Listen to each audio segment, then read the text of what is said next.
જય શ્રી કૃષ્ણ મિત્રો, આપ સૌ મિત્રોનું મારી ચેનલમાં હાર્દિક સ્વાગત છે. મિત્રો, પવિત્ર એવો પુણ્યશાળી પુરુષોત્તમ માસ ચાલી રહ્યો છે.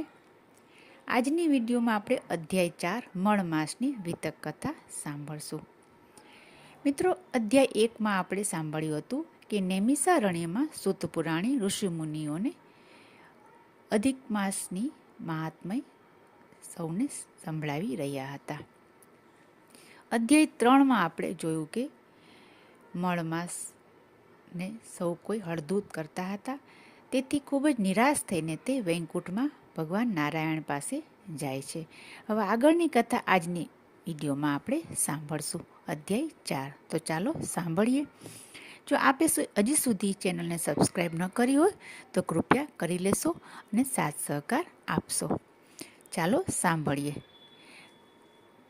મળમાસનું વારે વારે અપમાન અને તિરસ્કાર થતું હોવાના કારણે મળમાસનું જીવન ઝેર જેવું થઈ ગયું હતું. તે દુઃખી હૃદય ભગવાન વિષ્ણુના ચરણમાં આવ્યો અને ચરણ સ્પર્શ કરીને કહેવા લાગ્યો, હે કૃપાનિધિ, મારા બધા જ ભાઈઓ મારું અપમાન કરે છે અને ખૂબ જ તિરસ્કાર કરી રહ્યા છે. લોકો આ 30 દિવસ કોઈ પણ સત્કાર્ય કરતા નથી, તેથી મને ખૂબ જ હળધૂત કરે છે અને લોકો મણમાસ જેવા હલકા નામથી સંબોધન કરે છે.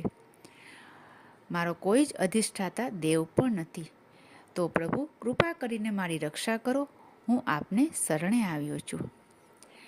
હે પ્રભુ, આપે તો દેવકીને કંસના ત્રાસમાંથી મુક્ત કરી હતી, દ્રૌપદીના ચીર પૂર્યા હતા અને ગજેન્દ્રનો ઉદ્ધાર કર્યો હતો. તો હે પ્રભુ, મારો પણ ઉદ્ધાર કરો. આમ કહીને મણમાસ નારાયણ ભગવાન પાસે રડવા લાગ્યો. મણમાસના આવા કરુણ વચનો સાંભળીને દયાભાવથી શ્રી વિષ્ણુ ભગવાન બોલ્યા, હે મણમાસ, તું મારે શરણે આવ્યો છે, માટે તું સર્વ દુઃખોમાંથી છૂટી જઈશ. તું બિલકુલ ચિંતા ન કરીશ, તું નિરાશ થઈશ નહીં.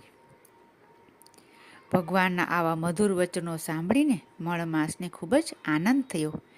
તેણે 2 હાથ જોડીને કહ્યું, પ્રભુ, મારું કોઈ નામ નથી, મારો કોઈ આશ્રય નથી, તેથી સૌ મારો તિરસ્કાર કરે છે. આપના મધુર વચનો સાંભળી મને શાંતિ થઈ છે. મારા પર આપ પૂર્ણ કૃપા કરો અને મને આ દુઃખમાંથી મુક્ત કરો. એમ કહીને મળમાં શ્રી વિષ્ણુ ભગવાનના ચરણે ઢળી પડ્યો. સૂત પુરાણી બોલ્યા, હે મુનિઓ, ભગવાને આગળ શું કહ્યું તે સાંભળો. હવેની કથા આપણે અધ્યાય 5માં આવનારી બીજી વિડીયોમાં સાંભળશું. જો વિડીયો પસંદ આવી હોય તો આપ સૌ લાઈક કરશો અને કોમેન્ટમાં જય પુરુષોત્તમ ભગવાન લખશો. આ વિડીયોને આપ ગ્રુપમાં સગા સંબંધીઓમાં શેર કરશો. ફરી મળીશું બીજી વિડીયોમાં. ત્યાં સુધી જય શ્રી કૃષ્ણ.